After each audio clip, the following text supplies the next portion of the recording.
know from experience, people don't want to talk about depression, and they definitely don't want to talk about suicide, and they don't want to open up about those feelings.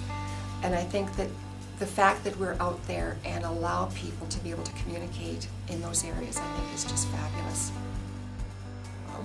That voice in the dark, and to me that was one of the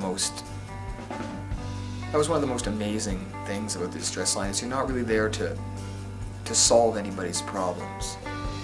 You're there just to hold up a candle for them so that they can see the strengths that they have and find their own way out. And I think that's really amazing to be a part of that, because again, you get to see their strengths, you get to kind of walk beside them while they find their own way out, and that's just really, that just moves me every time. In a way, I look at it as if Edmonton was a person, we would be the heart. Like, who do you turn to when you're in trouble? Who do you turn to if your daughter's committed suicide? Or who do you turn to if your husband is suicidal and you don't know how to reach him? Who do you turn to? Like, what if we didn't have that as an option?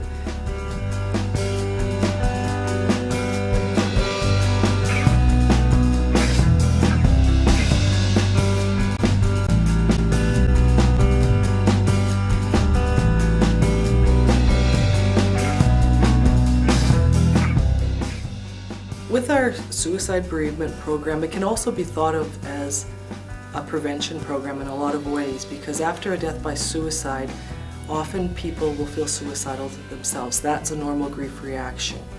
So if we can help people and support them through this process, hopefully we are stopping another suicide. And that's what I usually think about when I think about the support network, is the people and the feelings and the attitude. And there's lots of people who will talk about the numbers, you know, how many people we save or how many people go into walk-in counseling. And they're pretty impressive numbers, but I mean, to me, the number one has always been the most impactful for me, because it's the person who's on the phone or the person who's in front of you in walk-in counseling that's really the most important. And I mean, sometimes it's just a little thing, but I think if you take care of enough little things, a lot of times the big things solve themselves. So. But when you're in distress, you really feel that you're hopeless. And they give you insight, and they give you hope, and they give you a reason to survive.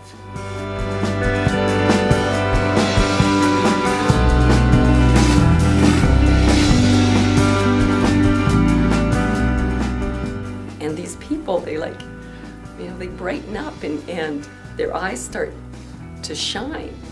Because how often is it in our lives that people look at us and see who we really are as being a capable person? All we hear is, you're not good enough, you're not measuring up, you know?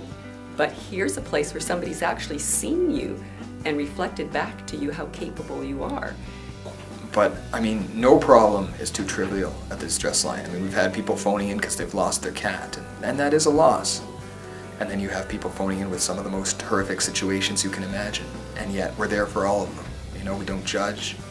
We're just there for you, and I think that's just an amazing, that's not a quality you get a lot of.